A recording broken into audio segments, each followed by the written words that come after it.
Oke, sekarang kita akan membahas soal nomor 5 ya, berkaitan dengan perbedaan pandangan Keynes dan ahli ekonomi klasik. Nah, yang perlu kalian ketahui, perbedaan antara ekonomi klasik dan Keynes adalah ekonomi klasik itu eranya Adam Smith ya.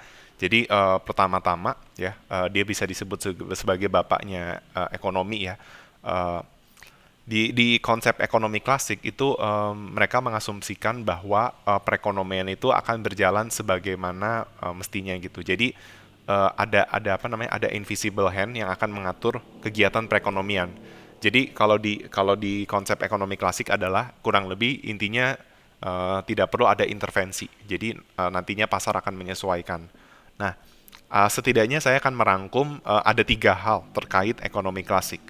Yang pertama, eh, tingkat penggunaan tenaga kerja penuh itu akan selalu tercapai melalui mekanisme pasar. Karena mereka percaya bahwa mekanisme pasar itu akan menghasilkan hasil yang terbaik atau yang optimal, maka ekonomi klasik tidak mengenal pengangguran. Jadi dia nantinya pokoknya penggunaan tenaga kerja itu akan penuh gitu ya.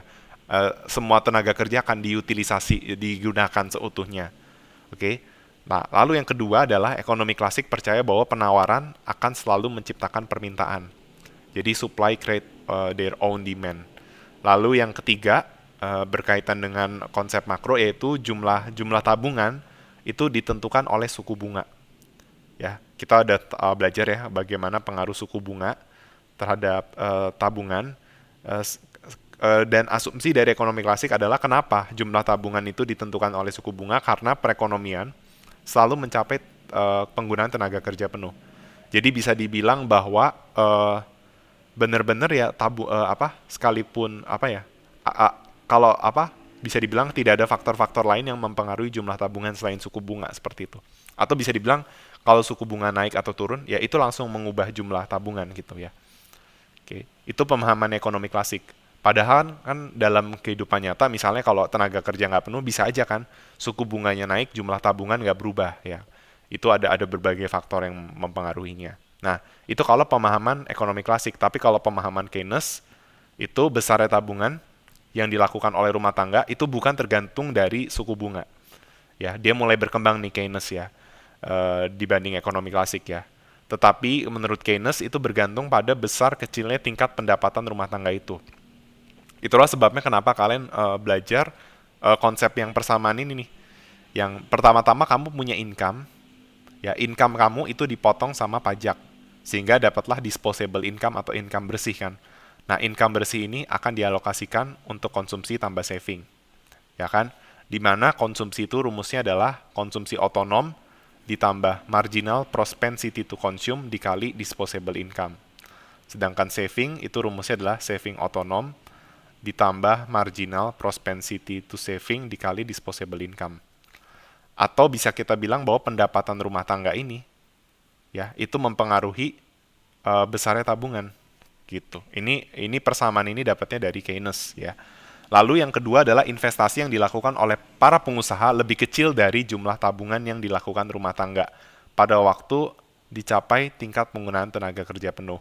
Lalu yang ketiga, suku bunga ditentukan oleh permintaan dan penawaran uang. Nah, jadi kalau kalian belajar Keynes itu kalian mesti ingat konsep pasar keseimbangan apa? Ya, pasar keseimbangan untuk pasar uang.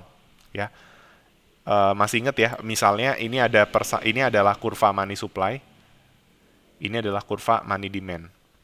Nah, ini adalah equilibrium untuk suku bunga. Oke. Okay. Jadi ketika money demand itu meningkat, money supply-nya nggak berubah, maka suku bunga akan meningkat. Ini sebagai respon dari peningkatan demand. Dan kita tahu suku bunga itu adalah harga price dari investasi kan. Ya sekarang logikanya dengan persediaan uang yang sama, kalau lebih banyak orang minta uang, pasti harganya naik. Itu kan mekanisme pasar. Di satu sisi suku bunga yang naik dari sisi kebijakan bank adalah untuk mengontrol terjadinya inflasi kan. Kan kalau suku bunga naik berarti hasrat untuk investasi turun, sehingga orang lebih banyak saving dan itu akan mengontrol inflasi. Nah, itu adalah berdasarkan pemahaman Keynes.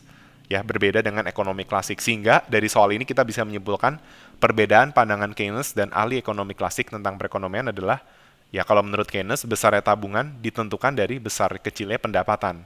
Ya, jadi opsi B itu salah karena besarnya tabungan yang ditentukan suku bunga itu menurut pemahaman ekonomi klasik, bukan menurut pemahaman si Keynes seperti itu. Oke. Karena di ekonomi klasik mereka belum mengenal yang konsep ini. Oke. Sekian dari penjelasan saya. Terima kasih atas perhatiannya.